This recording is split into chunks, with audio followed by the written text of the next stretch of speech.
building a new house, and the landscaper in the yard said, "Coach, you need a specimen tree right here." And I said, "What in the world is a specimen tree?"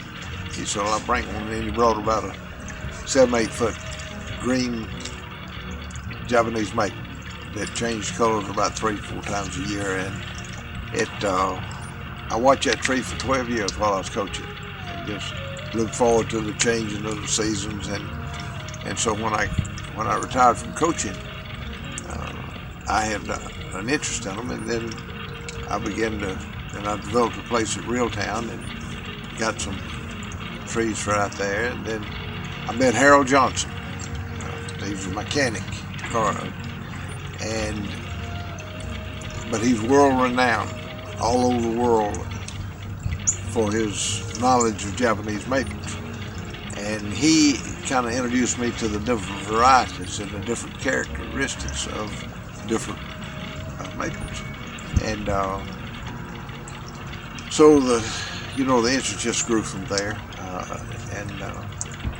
Now I've got a Japanese maple garden. I got a Japanese maple nursery.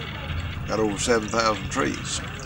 And it's a fun way for me to live. And I enjoy working on them every day, planting them, growing them, pruning them, draining them, whatever. And so it's just, like I said, just a fun way to live.